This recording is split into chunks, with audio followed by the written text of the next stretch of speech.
There is a taste in here that you cannot find in other vegetables.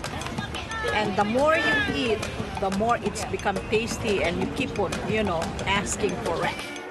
What this farmer in Hawaii is talking about is not a vegetable, it's a tree. And while Vicky Domingo says it has an unusual flavor, there's more to this tree than meets the taste buds. You keep on eating and eating and you can feel your body is more energetic, more healthy, and you can see the difference. You're not dropping, you keep on, just so active. You have to remove one by one like this. Domingo says she has grown this tree on her farm for more than 25 years. She harvests moringa twice a week all year round.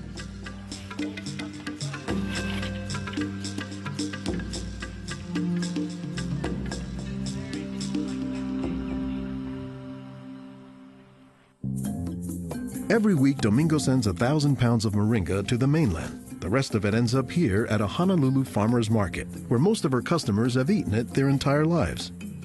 Well, in the Philippines, it's a third country. In other words, not a rich country. We cannot afford to go to the doctor for medicinal purposes. So we use this in our daily lives so we can have more energy, more vitamins to supplement our daily nutrition in our body. The tree is called moringa, or as the Filipinos call it, marongay. An awful lot of cultures have one or more plants that are kind of markers that people think of themselves when they think of that plant.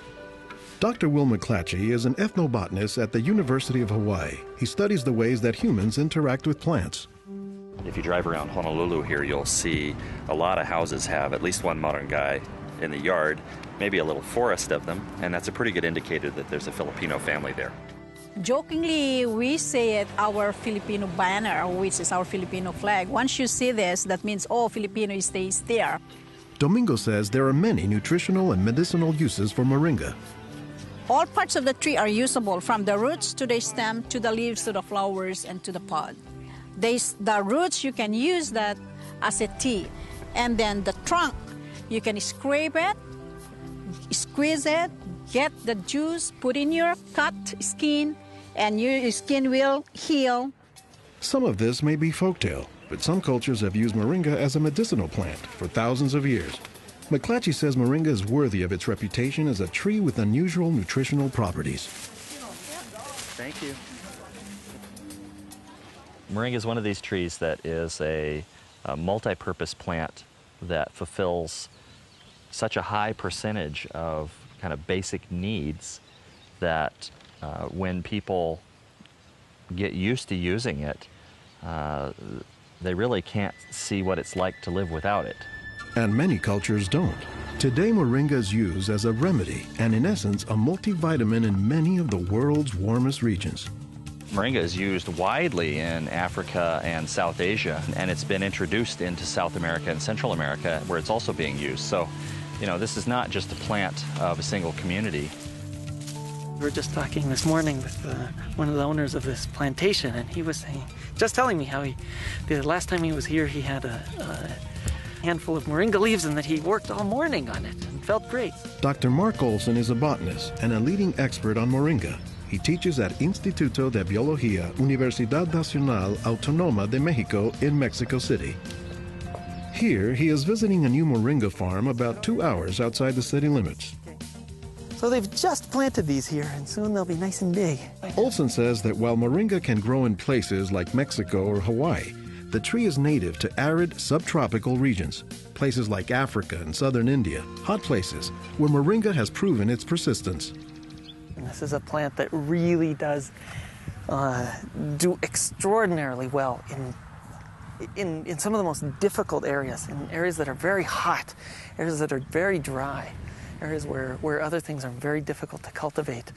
Look at the little tuber there. This is one of the reasons it survives so well in dry areas. Also, they're storing lots of water in the wood. So that's one of the reasons this is such a remarkable tree. They don't have particularly deep roots. That's sort of a myth about moringas, that they survive because they have deep roots. No, they're storing water in their roots in their trunk. But moringa, says Olson, does a lot more than just survive, despite the tree's sometimes scraggly appearance. I don't think they're actually the most attractive tree. They're more a tree that you look at and you sort of love the way you love a scruffy friend or a scruffy dog.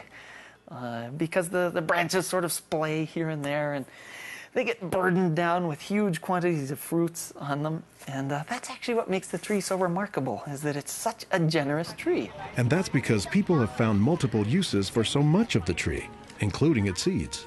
They're full of oil.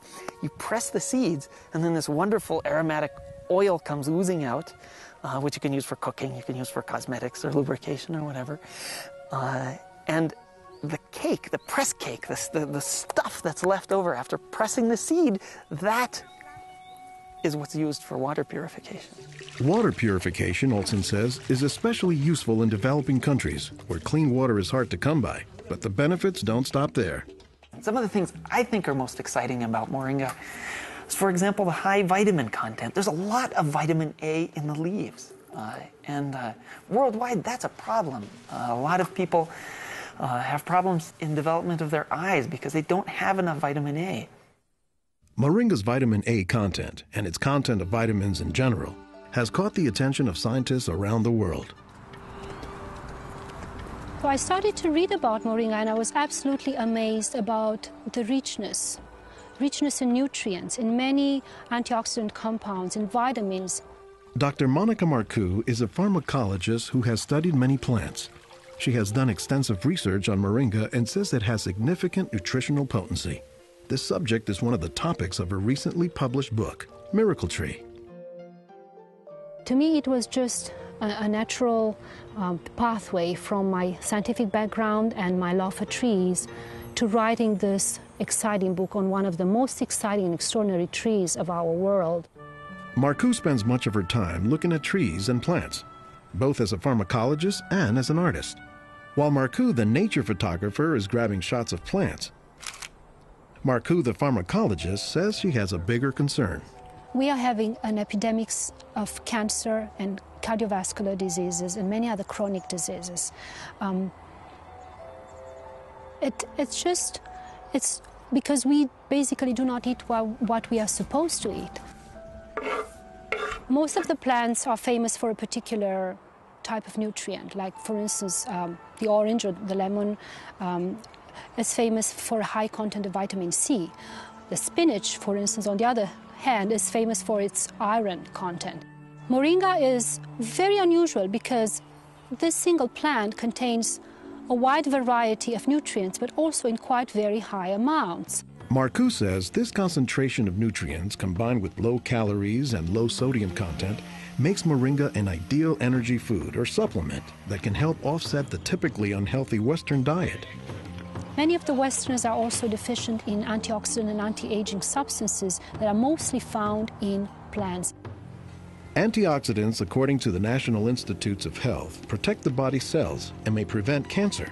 And Marcoux says moringa is a treasure trove of antioxidants that happen to work hand in hand. Antioxidant substances and antioxidant vitamins work together in the body. For instance, it's known that selenium works better in the presence of vitamin E.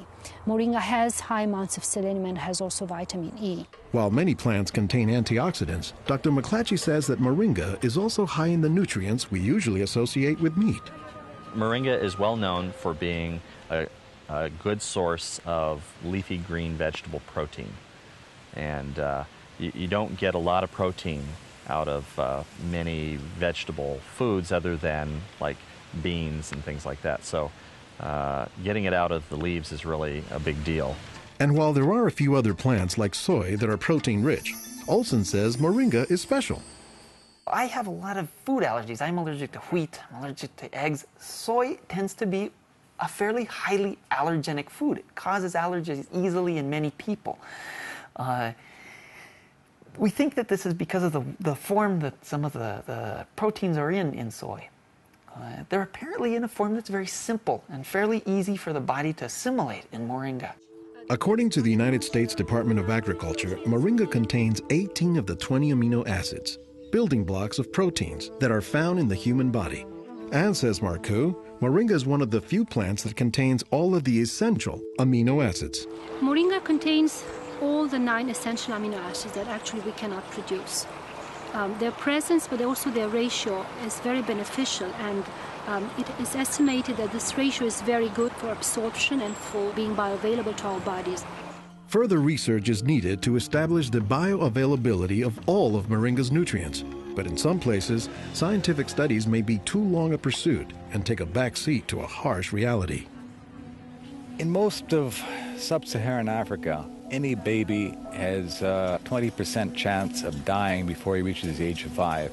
In some countries, up to 40%. And even those who survive past the age of 5, up to half or more will suffer from malnourished physical and mental development. C'est des lésions de malnutrition. These are lesions caused by malnutrition around the neck and around the waist. They are dry now, but will become permanent scars. As the former regional representative for Church World Service in Senegal for 16 years, it was Lowell Fugley's mission to help local clinics develop ways to save children at risk to malnutrition. Having been born myself into a middle-class American family, I thought it was just by chance that I was born in these conditions and not in the condition of a poor African family in the bush of Africa and living a malnourished life. And so I have a certain obligation to share what I received.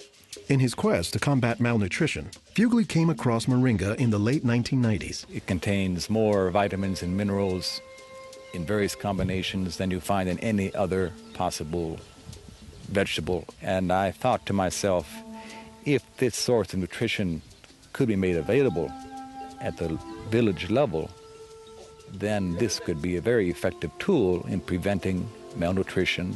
What Fugley says he didn't know at the time was that the Senegalese people were already familiar with moringa. It was only through a Peace Corps volunteer working in forestry who told me that, oh, moringa is already growing in Senegal. Not only was it growing, the people had been using it for generations. Only they didn't refer to it as moringa. They called it nebedai, which Fugley suspects comes from the English words never die, after the tree's resilience. I ask any Senegalese, do you know the nebedai tree? Oh, yes, my mother makes a sauce from the leaves of this tree. We call it mboum. Every Senegalese knew this tree. The problem, says Fugley, was that it was prepared and used in ways that diminish moringa's nutritive contents. They boil the leaves too long, they throw out the water that is boiled in and where many of the vitamins are located, and so they lose a lot of the benefits that the leaves could provide. So Fugley went to work, both planting moringa trees and, more importantly, educating healthcare workers on how moringa can help stave off malnutrition. Regarde tonton. Regarde celui-là. Regarde tonton. Tu as vu? Non, non, celui-là même. Pour le moringa. I was trained in 1998, and right away we saw the virtues of using moringa because of its very high nutritional value. So we began using it right away on an experimental basis. Après la formation, con le moringa. Healthcare workers learned to grow their own moringa trees, dry the leaves, and pound them into powder, maintaining all the nutrients. Nursing mothers were taught to add a spoonful of moringa to their food morning, day, and night to increase their milk production. They were also told to add moringa to all of their family's meals. When we introduced this tree in Senegal, or uses of the tree and different ways of using it, the reactions of the people there was that, well, this is our tree. You know, you're just adding on what we know already. As people changed their habits, Fugley says the results were clear, especially among children. They'll look happier, they'll have more energy, they'll smile. When they came to the clinic, limp, eyes drooping, no energy, and within 3 weeks, you see them bigger, healthier, and smiling. La récupération avec le moringa a été beaucoup plus rapide. We observed that it was much, much more effective than the classic system we had been using, which was based on imported and costly products, such as milk powder, sugar, and vegetable oil. With moringa, people can go into town and find it themselves. Et on l'a, même des fois sans un sou. Moringa is still being used, it's still being promoted, it's still being very valued, even without our input from the outside. Moringa, it doesn't die, it can continue on its own. So you have to eat the moringa on a daily basis. And all their grandkids are eating it every now and then, even my own children, and they are already professionals, and yet they come home and eat it. And while moringa is mostly considered an ethnic food, the trend, says McClatchy, is that more nutritious plants, like moringa, are finding their way into the mainstream. Our diets are pretty bad, although they are improving. But one of the reasons they're improving is because we're starting to adopt more and more of these kinds of plants. I've been in villages where the only trees that survive and grow well are Moringa Oleifera, which is really amazing when you consider how many useful things the tree provides. Moringa comes very close to being a perfect source of nutrients in terms of variety and concentration. So that is, I think, very unique about this moringa tree.